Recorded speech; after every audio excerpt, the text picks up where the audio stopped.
आप देख रहे हैं केएम न्यूज डिजिटल। यहाँ मिलती है आपको सही खबर सही वक्त पर और तेजी, जिम्मेदारी और पूरी सच्चाई के साथ। बेंगलुरु कर्नाटक से एक बड़ी सियासी खबर सामने आई है। कर्नाटक के deputy chief minister D K Shivakumar ने कहा है कि सरकार को ऐसी रिप्रेजेंटेशंस मिली हैं जिसमें आरोप लगाया गया है कि कुछ अफराद ने हर शख्स से 1 लाख रुपए वसूल किए। उन्होंने बताया कि फर्जी एग्रीमेंट्स जारी करके लोगों को झूठा मालिक दिखाने की कोशिश की गई।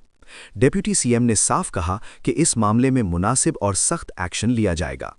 डीके शिव कुमार ने कहा कि केरला से किसी भी तरह की दखलंदाजी कबूल नहीं की जाएगी। उनका कहना था कि हमारे चीफ मिनिस्टर अपना काम करें और केरला के चीफ मिनिस्टर अपना काम करें। इस बयान के बाद सियासी हलकों में हलचल तेज हो गई है और सरकारी एक्शन पर सबकी नज़र बनी हुई है। ऐसी ही ताज़ा और भरोसेमंद खबरों के लिए केएम न्यूज़ डिजिटल के साथ बने रहिए। शुक्रिया। ನಮ್ಮ ಕಸದ ಪಿಟ್ಟು ಹಿಂದೆ ಏನಿತ್ತು ಕ್ವಾರಿ ಪಿಟ್ಟು ಈ ಜಾಗನ ಒಂದು 9-10 ವರ್ಷದಿಂದನೇ ಇದನ್ನ ಸಾಲಿಡ್ ವೇಸ್ಟ್ ಮ್ಯಾನೇಜ್ಮೆಂಟ್ ವಿಚಾರಕ್ಕೆ ಸರ್ಕಾರ ಕೊಟ್ಟಿತ್ತು. ಇವರೆಲ್ಲ ಹೊಸದಾಗಿ ಬಂದು ಈಗ ನನ್ನ ಹತ್ರ ಎಲ್ಲ ಇಮೇಜಸ್ ಎಲ್ಲ ಇದೆ, ಗೂಗಲ್ ಇಮೇಜಸ್ ಎಲ್ಲ ಇದೆ. ರಾತ್ರಿ ಕೆಲವರೆಲ್ಲ ಬಂದು ಹಾಕೊಂಡಿದ್ದಾರೆ. ಕೆಲವರಿಗೆಲ್ಲ ವೋಟರ್ ಲಿಸ್ಟ್ ಇದೆ, ಅಕ್ಕಪಕ್ಕದಲ್ಲಿ ವೋಟರ್ ಲಿಸ್ಟ್ ಇದೆ. ಈ ಜಾಗಕ್ಕೆ ಸರ್ಕಾರಿ ಜಾಗಕ್ಕೆ ಯಾರು ವೋಟರ್ ಲಿಸ್ಟ್ ಕೊಡಕ್ಕೆ ಹೋಗಲ್ಲ. ಸೊ ಇಲ್ಲಿ ಬಂದು ಹಾಕಿದ್ದಾರೆ, ಇವ್ರಿಗೆ ತಿಳಿಸಿದ್ದಾರೆ ತೆಗಿತೀವಿ ಅಂತ. ಅವರು ನಮಗಿಲ್ಲೇ ಕನ್ಫರ್ಮ್ ಮಾಡಿಕೊಡಿ ಅಂತ ಕೂಡ ಕೆಲವರೆಲ್ಲ ಅರ್ಜಿ ಕೊಟ್ಟಿದ್ದಾರೆ, ಕೇಳಿದ್ದಾರೆ. ಇದು ರೆಗ್ಯುಲರ್ ಆಗಿ ನಡೀತದೆ. ಸ್ಥಳೀಯ ಶಾಸಕರು ಕೂಡ ಇದ್ರ ಗಮನಕ್ಕೆ ತಂದು ಅವರು ಕೂಡ ಇಲ್ಲಿ ಮಾತಾಡಿದ್ದಾರೆ. ಅವರು ಇದನ್ನ ನಾವು ಈ ರೀತಿ ರೆಗ್ಯುಲೈಸ್ ಮಾಡೋಕ್ಕಾಗಲ್ಲ ಇಲ್ಲಿ ಅಂತ ತಿಳಿಸಿದ್ದಾರೆ. ಯಾಕೆಂದ್ರೆ ಇಲ್ಲಿ ನೀವು ನೋಡಿದ್ರಲ್ಲ, ಲೀಚೆಟ್ ಪಿಟ್ಟು ಗುಂಡಿ, ಕಸದ ಗುಂಡಿ ಎಲ್ಲ ಇತ್ತು, ಅದ್ರ ಮೇಲೆಲ್ಲ ಕಟ್ಕೊಂಡಿದ್ದಾರೆ. ಆರೋಗ್ಯ ದೃಷ್ಟಿ ಸರಿ ಇಲ್ಲ ಅಂತ ಹೇಳಿದ್ದಾರೆ.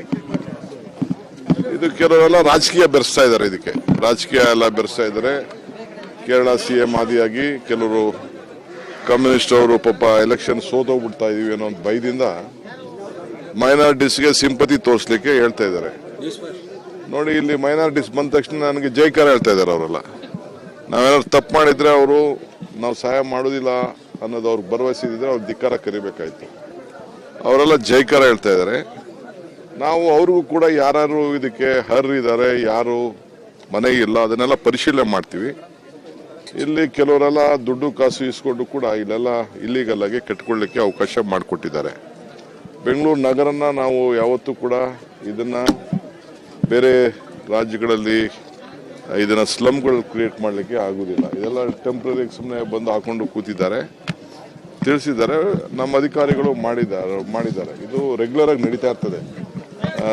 15 ದಿನಕ್ಕೆ ಒಂದ್ಸತಿ ಇದೆಲ್ಲ ಈ ರೀತಿ ಎಲ್ಲ ಆಕ್ಷನ್ ಎಲ್ಲ ಕಡೆನೂ ಬೆಂಗಳೂರಲ್ಲಿ ಮಾಡ್ತಾ ಇರ್ತದೆ. BDA ಮಾಡ್ತಾ ಇರ್ತದೆ, ಕಾರ್ಪೊರೇಷನ್ ಮಾಡ್ತಾ ಇರ್ತದೆ. ಇದು ರೆಗ್ಯುಲರ್ ಪ್ರೊಸೀಜರ್ ಇದು.